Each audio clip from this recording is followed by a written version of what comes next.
Hello, hello. Welcome to the one and only What the Fuck is SRE conference. We're so happy to see you all, our amazing audience, outstanding speakers, and wonderful sponsors back this year. And this year, dragons are also involved. So today, me and my dear colleague, Charles from Container Solutions, will host the observability track. I'm Sevi Karakose, and I work at Container Solutions, and I help customers to move to cloud. But you can call me Daenerys Stormborn of House Targaryen, the first of her name, Queen of the Ant. Anyhow, they said there were dragons. First, some housekeeping. We have a code of conduct, and please check that out on the Hopin, the event platform's landing page. We need you to follow our COC, and if you're seeing anyone around the event who's not playing nice, please let us know. You can use the form on the landing page of Hopin. And this event is brought to you by Container Solutions with the help of Blameless, Stormforge, Teleport, Cortex, Shoreline, Lightstep, PagerDuty, Fire Hydrant, and Rootly. And now I'd like to give the stage to our amazing speaker today, Henrik Rexet. He's a cloud-native advocate at Dynatrace. His talk is "The freedom of Kubernetes requires chaos engineering to shine in production." Henrik, the stage is yours.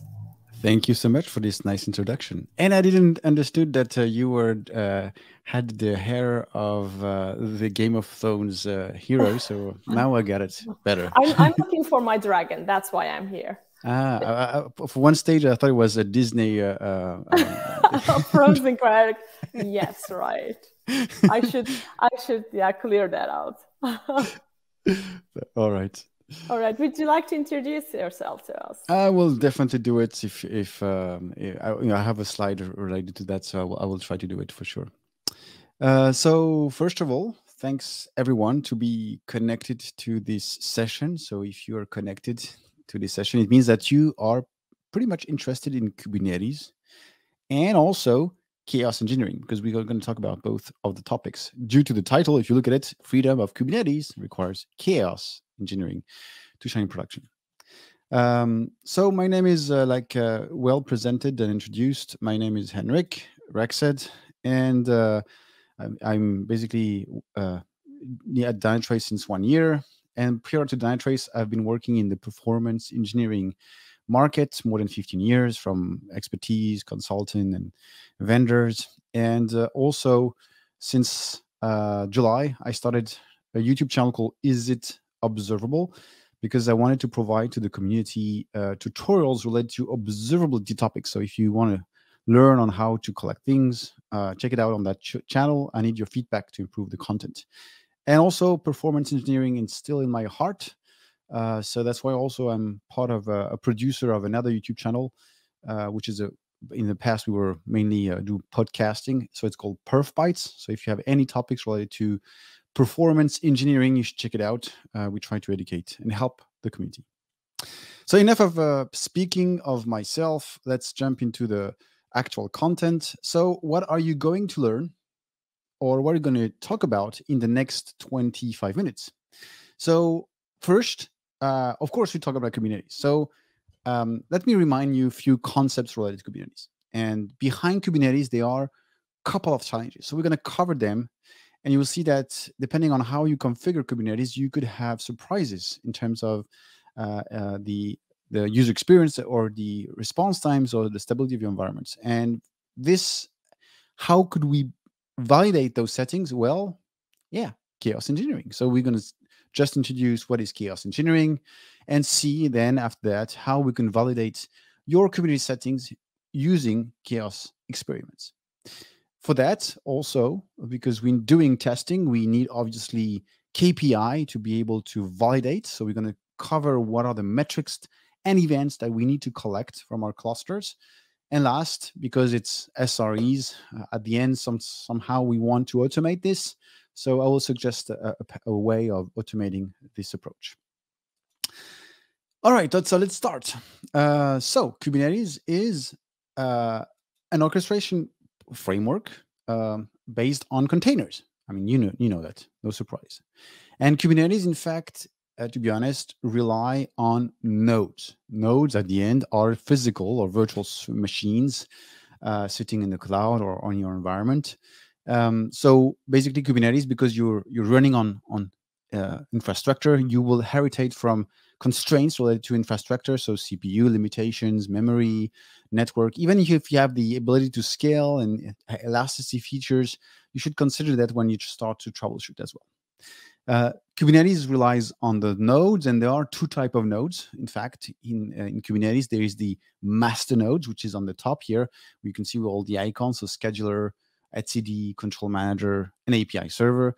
And then you have the other node, which is the worker node that will be there to basically manage our applications. So let me explain the lifecycle when we deploy our workload. Why you will see that Kubernetes behind the scene, there's a lot of state and events, and those events are quite important, and that we will see that could have an impact later on our applications. So when I deploy, very simple, I use kubectl. Kubectl will interact with the API, and then we want to basically schedule this workload somewhere. So the first state is pending. Pending means Kubernetes is trying to identify a node that will be able to take that workload. So based on resources, of course, do we have enough resources available on those nodes? Any policy that you have applied, like taint tolerance, label selectors, anything like this. And last, because we rely on containers, Kubernetes will try to identify the node that already have that image cached somewhere on those nodes. So once we have identified the node, we move to the creating state. Creating state means our app is not running. And remember, we rely on containers. So Kubernetes is going to reach out to your Docker registry, pull out the image, and then potentially in your workload, you have volumes involved, secrets, config map, anything like this. So it can also check that all those different components are there as well. And last, we jump into the running state. So running state means that we are starting the pod, and in any case, it means that the app is running. That's why we have those health probes and readiness probes to figure out if our workload is currently running. So now you know the secret behind the various workload, but keep in mind that it happens that, it happened, in fact, in a real story, Kubernetes killed my workload. But how could it happen? I thought that Kubernetes was smart. And you see that Kubernetes is very smart. So here I have an example. I have a master node in the top, and I have a worker node on the bottom. I have more nodes than just one, but I'm taking two apps. So here I've just symbolized the apps with pods, so to make it simple. And at one certain state, two apps with different priorities, one very important for me, very critical for the business, and the other one less important. But at one certain state, the one that was less important was eating resources more than expected. And that was causing an issue. Why? Because the node started to be in pressure. So there's an event in Kubernetes, say, hey, I'm in a pressure due to CPU or memory. And then you can have disk pressure if you have disk issues as well. But at that moment, Kubernetes will try to avoid that situation as much as possible. So resolve it by simply moving the workload. And this mechanism is called eviction. So the Kubernetes starts the eviction. So the first process is let's identify the pod that are less priority, less important. But he doesn't know which application are more important based on our priorities. He's looking for settings. So identify one of the pod. Say, okay, this one is less important from my perspective, so I'm going to kill it, and then I'm going to rescale it elsewhere. And here in our example, magic, we move the workload to the other nodes. Everything has been resolved. No issues. But it could be worse. It could be very, very worse. What about, okay, all the nodes are pretty much saturated. So then I evict in a pod, I'm deleting it, and then I'm trying to reschedule it somewhere else. But there is nowhere to put that pod anymore. So now, instead of having almost no downtime, I'm having major problems because I have no apps running, no apps responding to my users. So how can we resolve this? Very simple. First, let's see the Kubernetes approach. So first, I mentioned that Kubernetes will do evictions and will do that by priorities. And priorities is based on a concept of quality of service. We don't define the quality of services. In fact, we define it through setting requests and limits on our pod. So request, we'll see, I'll explain more in details, request and limits, but basically we will see I'm defining what I need and how much I can consume in maximum. And depending on the value, if the request equal the limits, we are guaranteed. If request is under limits, we are burstable. And last, if nothing is defined, we are best effort.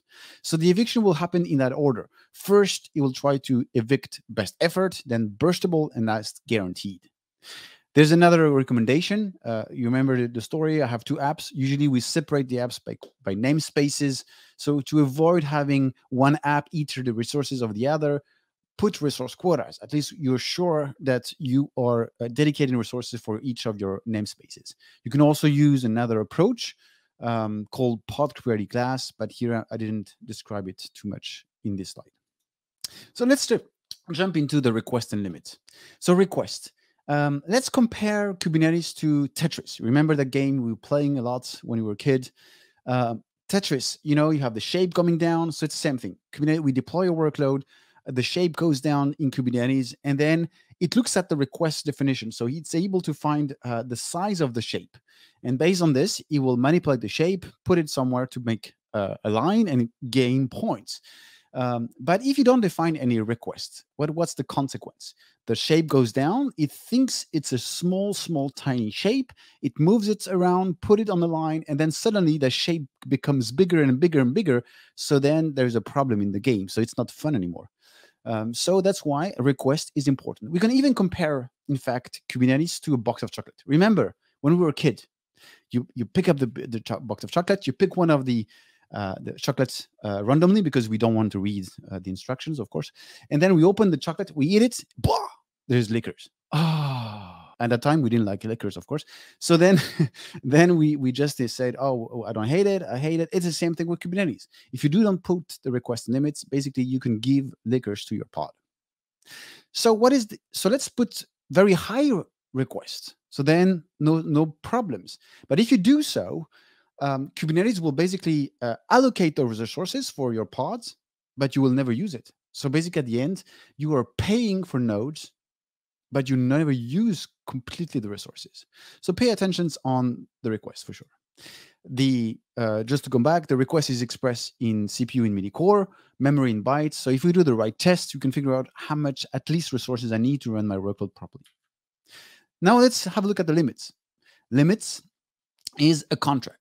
So I have expressed that I need a 2-bedroom condo. I want to rent that. So that's the request. Now the owner of the apartment says, are you not able to consume as much water and power during the day? So we have some limits. So that's basically the contract that we have with the owner. It's the same thing. Our workload, we have a contract with our cluster. But because Kubernetes is an heritage of containers, you will see that the way memory and CPU is splitted in the nodes comes from the Docker environment. So Docker environment use cgroup and CFS to be able to split resources. So in the case of memory, it's quite simple. It's expressed in bytes. So if I do the right test, I can figure out how much maximum memory I need to run properly my workload. So that's fair enough. On the CPU side, it's expressed in function timing. And this is quite weird. And this is an heritage of Docker. So to be very clear, a CPU, you will set a quota, so how much time you can consume within a period of CPU cycle. The CPU cycle is 100 milliseconds. So let's say I set a 20 milliseconds quota. So I start doing my work, and then suddenly I reach out to the limit, so 20 milliseconds. So what happens is that Docker, in fact, or Kubernetes, will make my work be paused. So after 20 milliseconds, I'm being paused. I wait for the next cycle. So 80 milliseconds later, boom, I restart my work because I have now, again, 20 milliseconds to do my work. So that mechanism of being paused is called CPU throttling. As a consequence, if you're not defining those limits too well, if it's too low, then you will have a lot of throttling. As a consequence, you will have your application will be slow. You can have a lot of unstable behaviors. And the limits is, in the other hand, if the limit is too low, the consequence, Kubernetes has a clear contract. It will kill your workload. And it will send an event called omkill. So now you know request and limits. So what I did a test. I say, oh, okay, so I'm running a small app. Let's put my workload without any limits. And then I'm going to do the same thing and define the limits. And as you can see on the left side, we have the without. So if you see the container utilizations, if you compare with and without, the resources are well managed because, of course, we didn't have a limit. So I was able to take what I need in the system to do my work, in the opposite of with the limits, where I was basically capped by Kubernetes. But now, okay, resources is fine. We get it. But now let's have a look at the response times, which is more important. As you can see in the without, we are about a few milliseconds. Pretty good response times. And now if I apply the limits, you can see I almost multiplied the response by 10 just because of CPU throttling. So CPU throttling and those requests and limits, if at the end of the day, if I have a better behavior without it, why should I put it? Well, it's a best practice. Remember the Tetris game? We need to apply it to make our system even better and faster and more efficient. And by the way, over the years at KubeCon, lots of companies has shared stories, testimonials about horror stories in production. So we have performance issue stories with CPU throttling, so CPU limits problems. We have stability issues with memory issues, so omkill, so limits on the memory not well defined. And you can see the company Airbnb, although it's not small companies, pretty large companies. So check out the QR code here. You will see that you have links with a lot of different videos over KubeCon. So it's a real problem. So how can we manage this? It's a settings we know if we don't define it well, we will impact our user and potentially have outage. Well, for this, ladies and gentlemen, we need chaos engineering. So what is chaos engineering? Chaos engineering is a process to discover vulnerabilities by injecting failures and errors. And if you look at Wikipedia, it says in production. I'm not going to do it in production first. Yes, of course, we don't do it in production first. You need to gain in maturity, confidence before moving to production. So what is the exact workflow when you need to apply chaos engineering? It's very simple. So first, I need to define hypotheses. So I think about, okay, I have designed my app.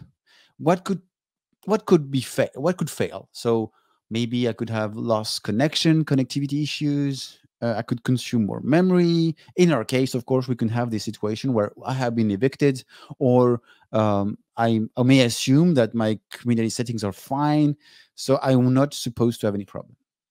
Once you have defined what could be wrong, you need to predict how your system will react. Oh, my system is beautiful; it will react perfectly. Or I know that if I lose connectivity, then this and this and this will happen. So basically, you need to list what's going to be predicted.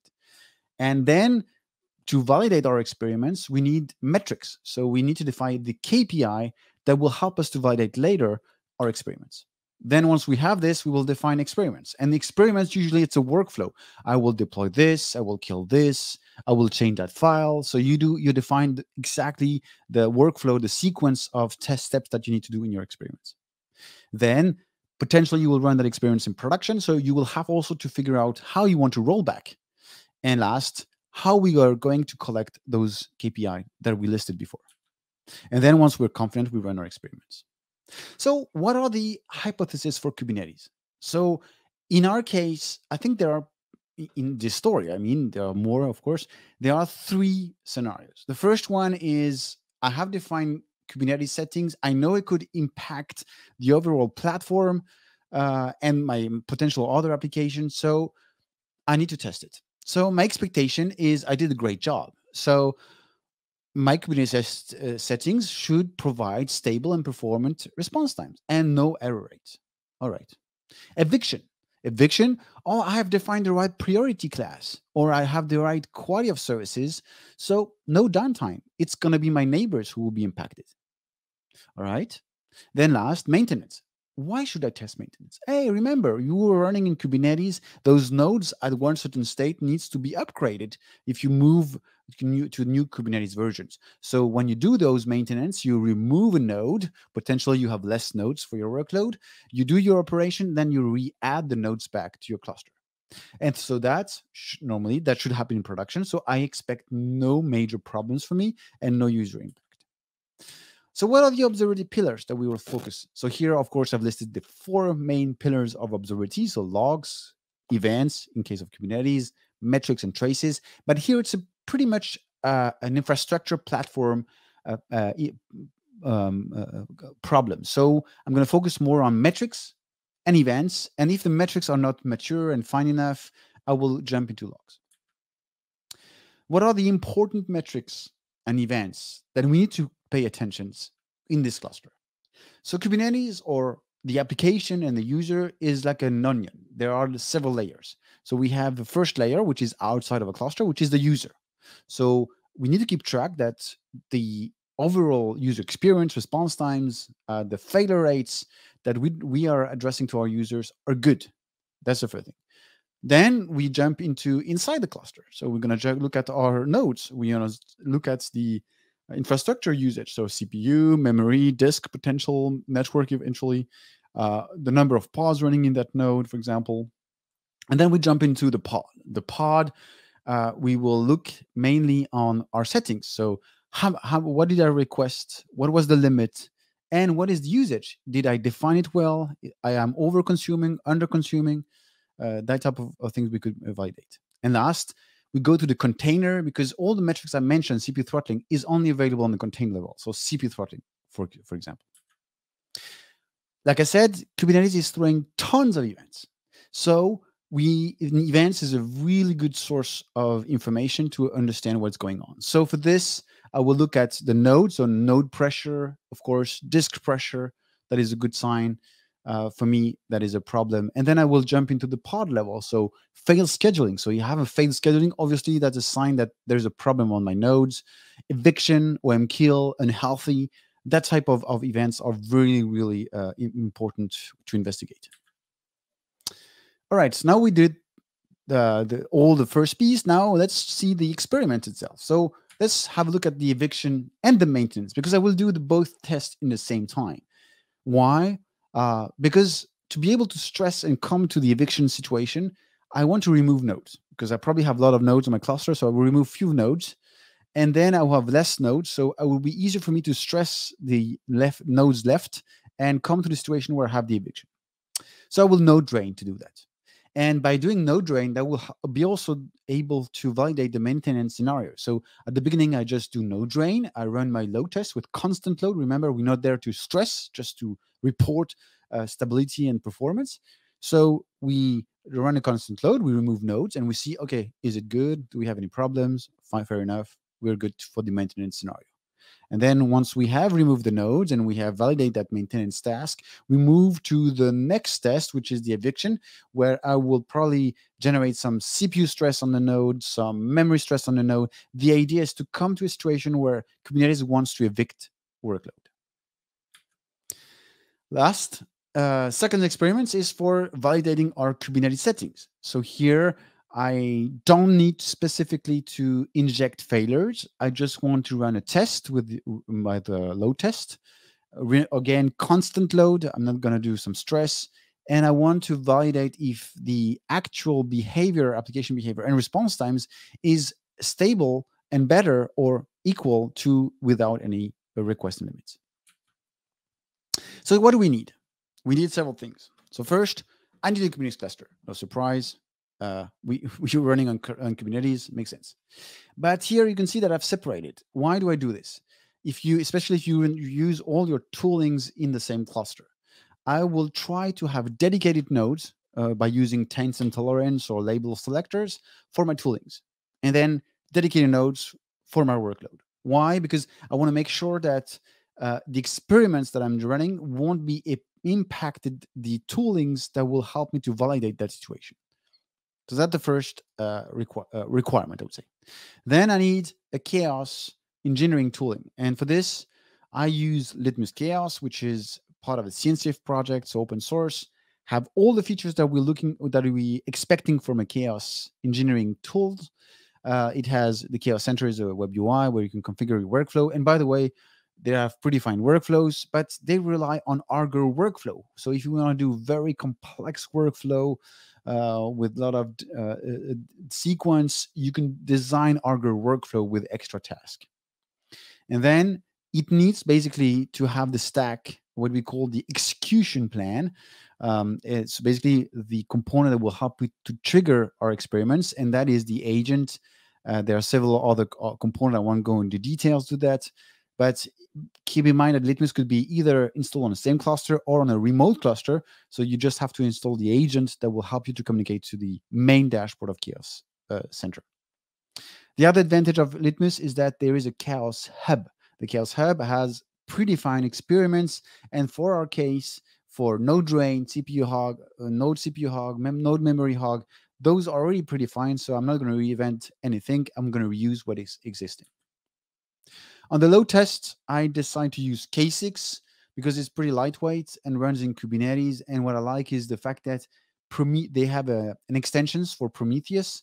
So all the statistics that K6 is able to collect will be provided into Kubernetes, and I will be able to take advantage of that later. Of course, I mentioned Kubernetes, Prometheus everywhere. So I'm going to use Prometheus, of course. So here I deploy Prometheus as an operator. So having the entire Prometheus stack, and I have the right exporter that comes along with it to validate my various the experiments. So kubestate metrics, all the objects related to Kubernetes, so request and limits. Node exporter, everything about the health of our nodes. CI advisor, everything related to the container, so CP throttling.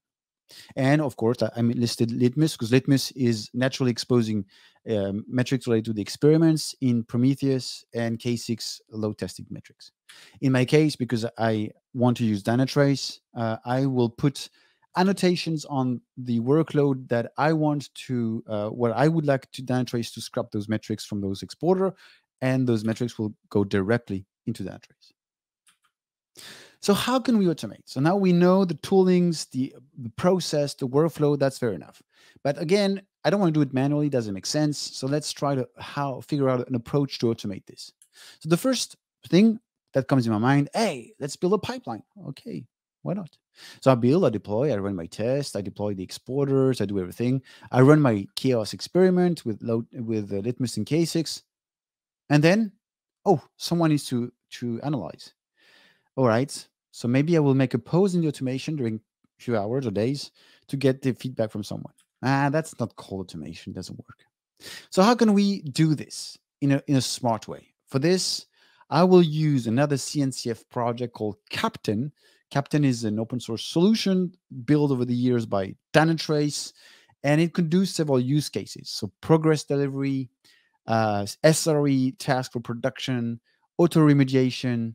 And in my case, I want to basically be able to validate. And for that, there's a use case called Quality Gate, and this is the one I'm going to use. I need some configuration file, of course. I need to define my SLI. I need to define my SLOs. We'll see that later. And then I need to connect tools. And the good news is all the tooling that I'm using in those experiments, they are part of Captain ecosystem. So I won't be, it won't be very difficult for me to trigger everything. So if we look at the pipeline that we had before, so I build, I deploy, I run test, and just after testing, I say, hey, so test, and then I say, hey, now let's trigger. So I send an API call to Captain and say, please evaluate the test that for this particular project, this particular service, this particular environment. So Captain will say, oh, I have some SLI and SLO defined for this. So he's pod failure, for example, node pressure, and so on. And then he said, okay, in front of that, I have an observability backend connected, which is Prometheus. So I'm going to connect with another service that will help me to retrieve the data. So the SLO in case of Prometheus will be expressed as a PromQL. So we collect to the Prometheus API, we extract the metrics, and then Captain will match them with our objectives. And based on that, it will say passed or failed, passed or failed. And keep in mind that every objective gives you points. So there are, of course, there are objectives that are less or more less important, but at the end, what we're fishing for is a global score. And at the end, I have a global score for my test, and I can rely on that as an SLA to say, If we have a score under 35 in my example, then we will fail. So we saw a couple of things. So let's do a small recap. First of all, Kubernetes. Put the quotas. That's a requirement. Put request and limits. That's another requirement. Observability, of course, set up observability. You cannot implement automation and do a lot of fancy things without understanding what's going on in the environment. SREs, define SLI, define SLOs.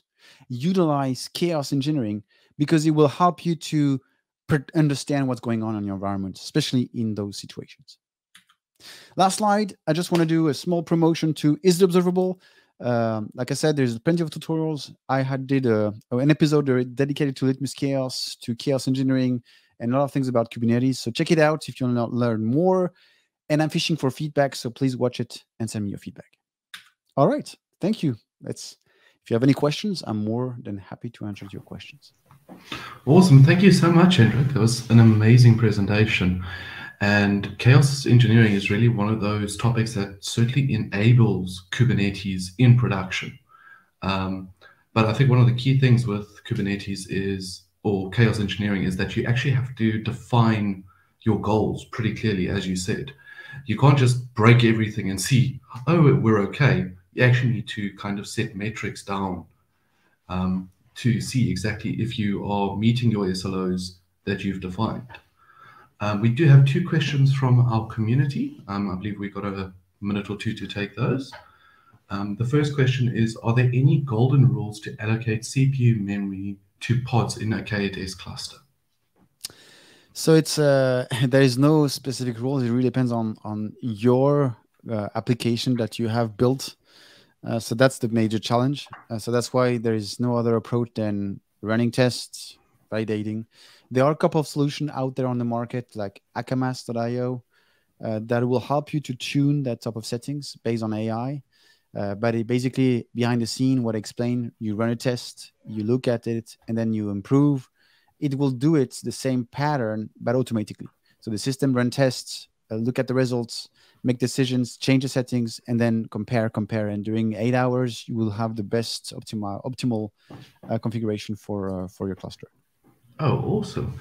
And then one more question. Are there any other alternatives to K6 in the open source world? There is lots of alternatives, of course. Locust is one of them that works pretty well. There is also JMeter, of course. But what I was fishing for, it was 2 things, in fact, to be behind the scene. I needed a load test that had the ability to write in Prometheus. That was the first thing. So I was looking for this feature. And the second feature that I was hoping is, because I was using OpenTelemetry, I didn't explain because it was not a part of the talk here. I needed a tool that starts the first spans in OpenTelemetry. And K6 has a plugin that does this type of feature. And that's why I naturally went to K6, because I didn't find any other product on the market that is doing this at the moment. So K6 was my primary choice. But of course, you can use any tooling. If you prefer other load tests, you can do so. You just need the ability to be able to trigger automatically a test with your chaos experiments. That's the only thing that you need load fishing for. Awesome. Thank you so much. And one last question. How viable is it to have chaos in a pipeline? We often have too much going on, and putting chaos in just brings a lot more. So what is the best practice to bring chaos into a pipeline? I mean, the chaos in the pipeline, they are a well-known hypothesis that you know from a system. You rely on things. For example, you're writing in a database, and you know that if the link with the database will drop, that could be a major problems, and you're probably building a lot of caching to avoid this. And I think it makes sense, if you have that kind of mechanism and you know that there could be a major problem, you should include it in the pipeline. Because at the end, with the help of the pipeline, you're validating things and you don't discover them anymore in production. You can, of course, do chaos engineering in production directly, but again, keep in mind that you are potentially generating errors and you don't want to impact your users so much. So be smart. I would definitely put it on the pipeline, even it's add extra steps in your pipeline or a pipeline that are more in a more complex environment. But definitely it will be very helpful and ensure that your system is reliable in the future for sure. Awesome. Also possibly looking at running it outside of office hours or in Yes. times when, your testing teams or similar won't be affected by it. Yeah. That's Agree. awesome. Thank you again so much, Hendrik. Where can people find you if they want to reach out? You can reach out to me on Twitter. On Twitter, it's at @hrexed, or you can reach out to me on LinkedIn. And like I said, there's on YouTube channel I'm quite active. So is it observable? And then you can send me a comment or whatever. I will be reactive in any case. Awesome. Thank you so much. You do have one new subscriber. I will give you that. Awesome. Thank you again, and have a lovely day further. For our lovely audience watching out there, please make sure to go have a quick look through the expo booth. You'll find all of our amazing sponsors there, such as Blameless, Cortex, Stormforge, Teleport, Lightstep, Fire Hydrant, PagerDuty, and Rootly. Please also have a look at all the other tracks going on. We've got some amazing talks by some amazing speakers coming up later in the day, and also do a bit of browsing around. I know that we've got breaks coming up now for some networking, and we also have a bit of introduction coming up for some of the charities that we are supporting through our conferences. And on that note, I will see you guys in a few minutes. Thank you.